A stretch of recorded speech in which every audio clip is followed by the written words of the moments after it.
hello, and I'm back with another verse for your life. You know, it is common for all of us who are human to look for a place of shelter or a place of protection when things look dark, when things look gloomy, hopeless, or stressful, or dangerous. It's just natural for us to seek out a refuge. Well, today for the verse is from Psalm 46:1, David, who at this time is seeking a place of refuge. And the verse is the very first verse of the 46th Psalm. And it says, God is our refuge and strength, a very present help in trouble. Wow, what good witness this comes to. And this is not when David is in the palace. This is when David is on the run. This is when David is fearful for his life. Saul has determined that he is going to keep David from the throne, and the only way he can do that is to kill him. He has the resources, he has the means, but the one thing he doesn't have God's approval to do it.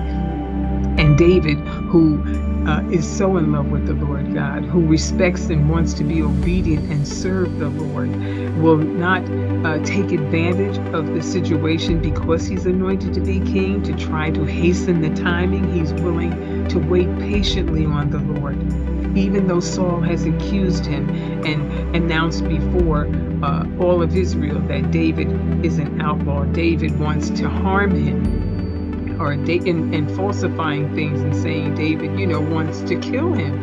And David at this time is in the cave of Adullam, and Adullam means refuge.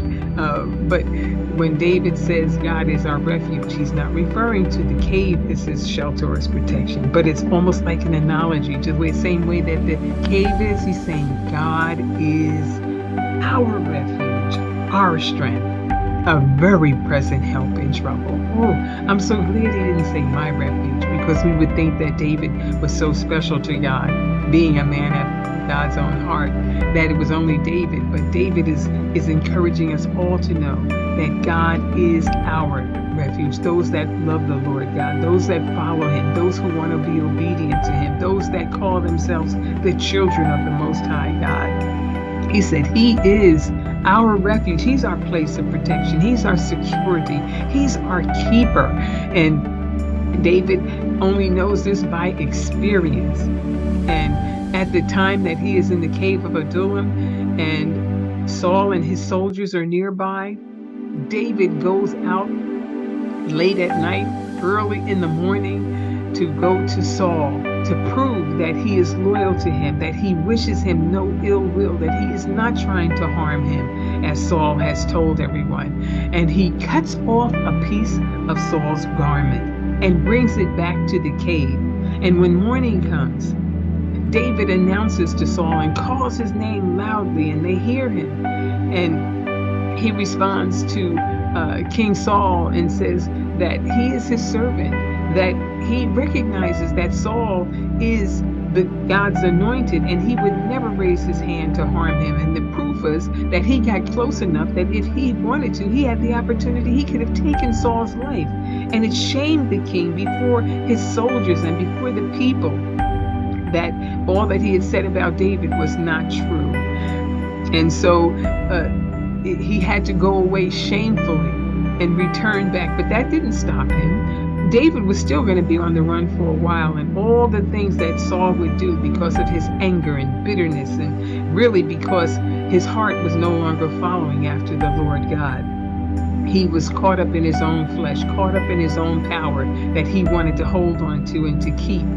And being so far away from God, he should have known, but unfortunately he didn't, that he could not stop the plan of God. Samuel had anointed David and sent him to anoint him to be the next king, and there was nothing that he could do about it. But Saul had gone mad. He lost his mind, really, because he thought that he could stop David from being who God said that he would be.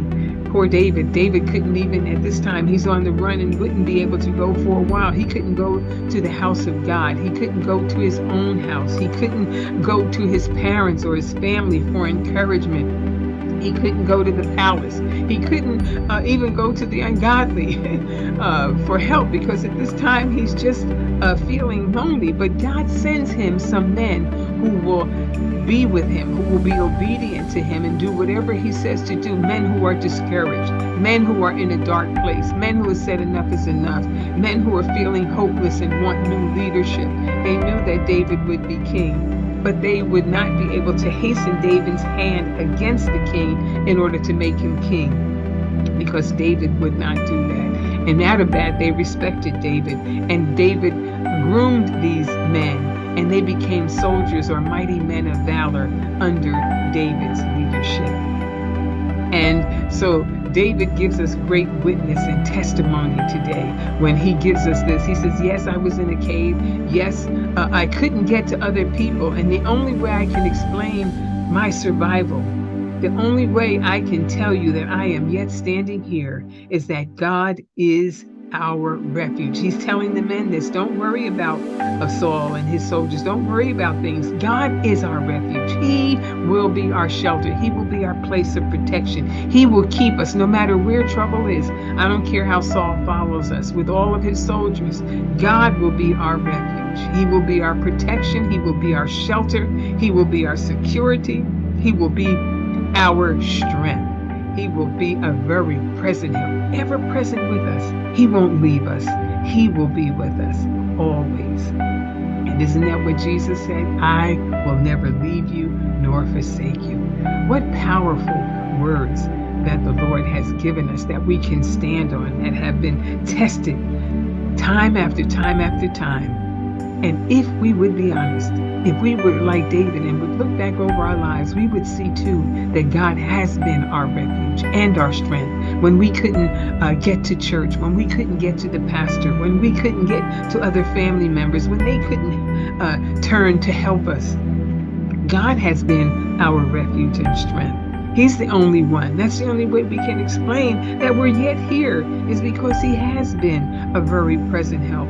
The enemy had plenty of opportunity and times when he could have taken us out, but God has been our refuge and our strength, and the very present help we needed at the time of trouble. So I don't know what you need refuge for this morning, whether it's your finances, whether it's your health, whether it's your loved ones, whatever it is, God is your refuge and your strength, and he will be ever present with you, always.